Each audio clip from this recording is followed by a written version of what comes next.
Okay, let's continue to talk about other important terminologies in the hypothesis test.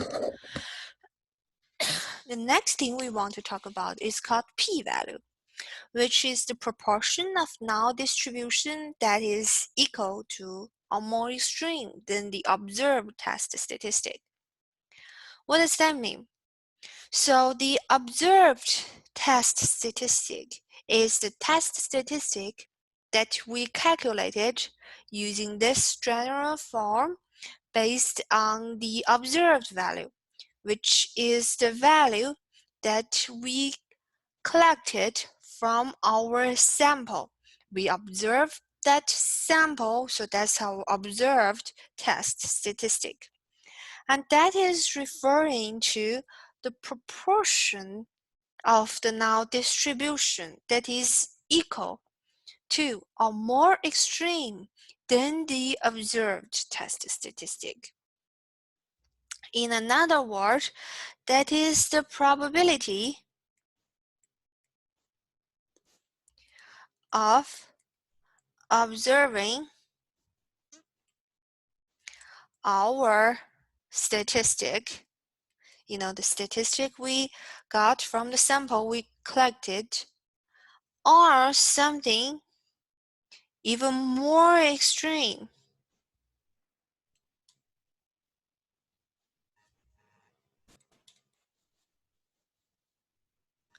If your null hypothesis is actually true. That is, how surprising is our statistic or our data, the data we collected under H null. Is this something that's, we could expect happening? Oh, this is quite surprising. I know it's a little bit difficult to understand the idea just by, talking.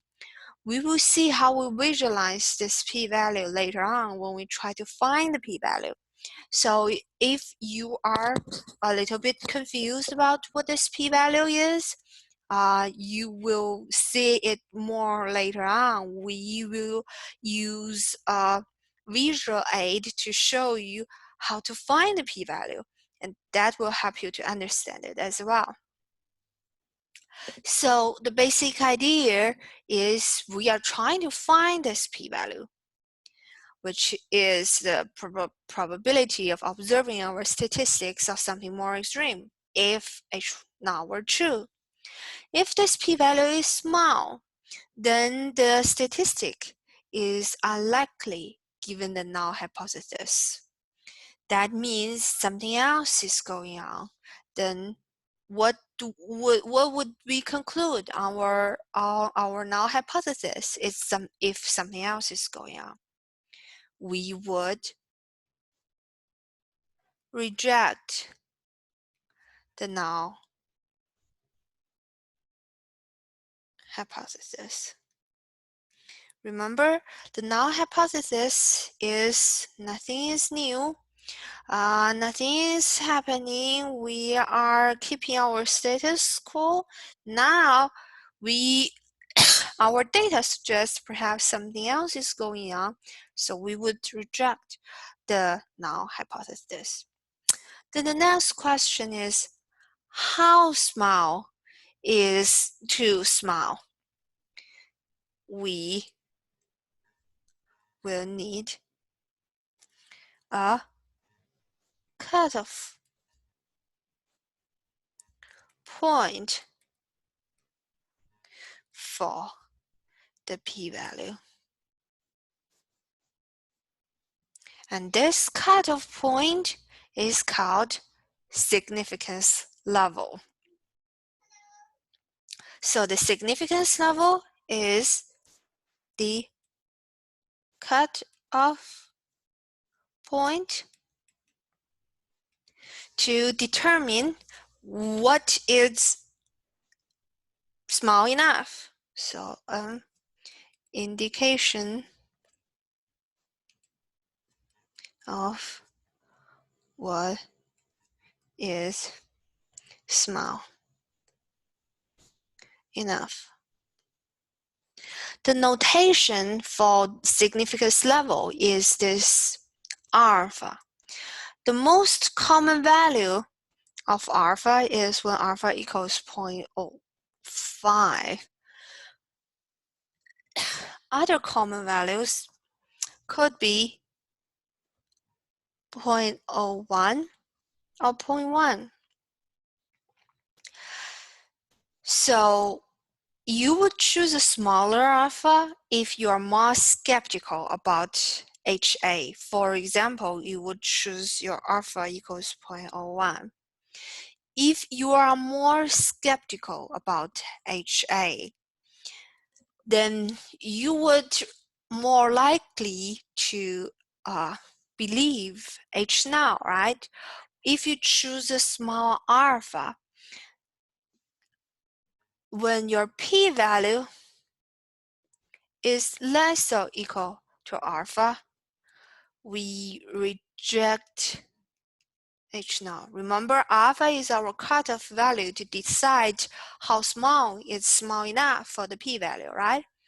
So if your alpha is small, which means your p-value has to be really, really small so that you could reject H now, then you could be in favor of HA.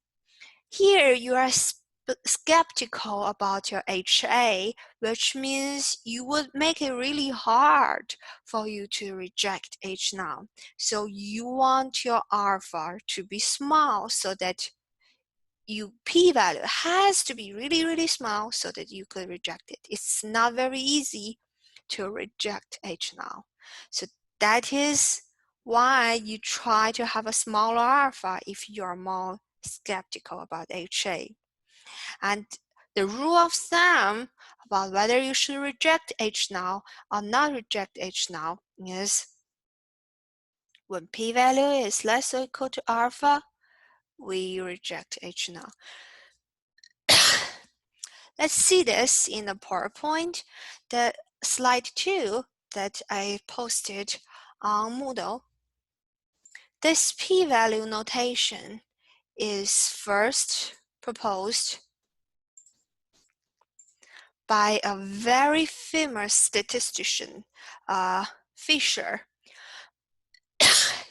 He is the father of the modern statistics and experimental design. And somebody say he's the greatest biologist since Darwin. So this p-value, when p-value is small, usually the p-value is cutoff point or significance level is 0.05. If the p-value is less or equal to your cutoff value 0.05, that means we reject H now. That means what's going on is not what you would expect under H now. There is something new going on. This is not just happening by chance, and that's the definition for statistical significance, right? So when p-value is small, usually smaller than 0.05, that means the effect is statistically significant. The effect is the new theory that you have proposed. When p-value is large, usually we use 0.05. That means the effect is not statistically significant because when p-value is big, we could not reject H now. So there is not enough evidence for us to say H now is not right. So we say the effect is not statistically significant. Again, the effect means, the new theory. For example, you're comparing the old drug effect versus the new drug effect. So that means the new drug effect is not statistically significant. Now let's go back to our notes.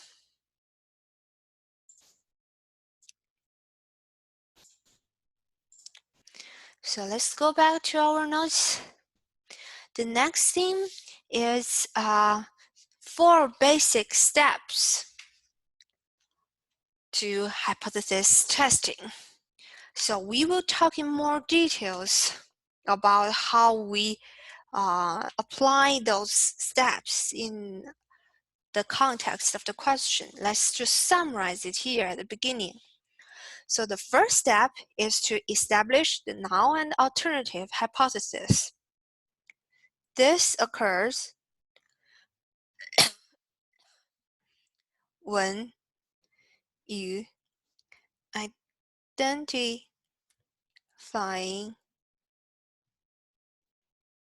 identify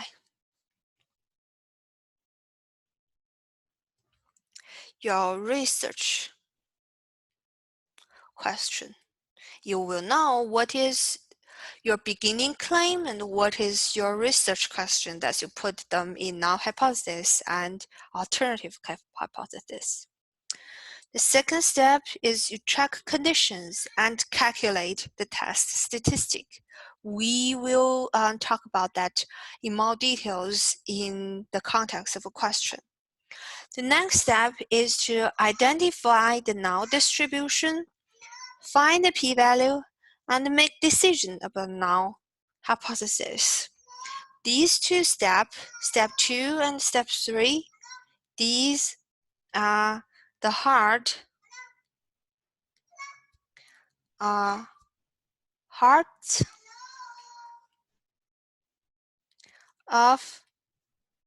apply tools of inference when using a hypothesis test.